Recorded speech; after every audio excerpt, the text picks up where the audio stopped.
புளோரன்ஸைச் சேர்ந்த ஒரு பிரபுவான புனித ஜான் குவால்பர்ட் தனது சகோதரனின் கொலையைக் கண்ட பிறகு பழிவாங்க முயன்றார். ஆனால் புனித வெள்ளி அன்று தனது சகோதரனின் கொலையாளியை எதிர்கொண்ட போது ஜான் கடவுளின் கிருபையால் ஈர்க்கப்பட்டு பழிவாங்குவதற்கு பதிலாக மன்னிப்பை தேர்ந்தெடுத்தார். இந்த சக்தி வாய்ந்த கருணை தருணம் அவரது வாழ்க்கையை மாற்றியது. அவர் தனது செல்வத்தை விட்டுவிட்டு ஒரு துறவியாக ஆனார். பின்னர் பெனடிக்டைன்களின் ஒரு கிளையான வல்லோம்ப்ரோசன் ஆணையை நிறுவினார்.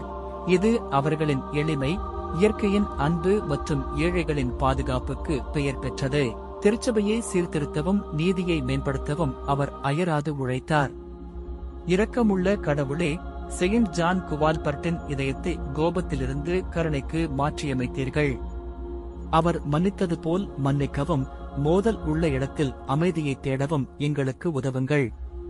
நம்முடைய பரிசுகளை நமக்காக அல்ல, மற்றவர்களுக்கு, குறிப்பாக ஏழைகள், நோயாளிகள் மற்றும் பாதிக்கப்படக்கூடியவர்களுக்கு சேவை செய்ய எங்களுக்கு வழிகாட்டுங்கள். இன்று துன்பப்படுபவர்களை, மனதிலும் உடலிலும் நோய்வாய்ப்பட்டவர்கள், தனிமையில் இருப்பவர்கள் மற்றும் குணமடைய காத்திருப்பவர்களை நாம் உயர்த்துகிறோம். அவர்களுக்கு ஆறுதலையும் அமைதியையும் கொடுங்கள். போர் மற்றும் வன்முறையின் மத்தியில் வாழ்பவர்களுக்காகவும் நாங்கள் ஜெபிக்கிறோம். உமது சிறகுகளின் கீழ் அவர்களை அடைக்கலம் கொடுங்கள்.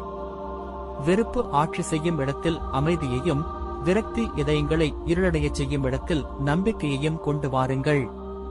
பழி வாங்குவதை விட அன்பையும், கோபத்தை விட கருணையையும் தேர்ந்தெடுத்து புனித ஜான் குவால்பர்ட்டின் முன்மாதிரியை நாம் பின்பற்றுவோம். நம்முடைய கர்த்தராகிய கிறிஸ்துவின் மூலம். ஆமென்.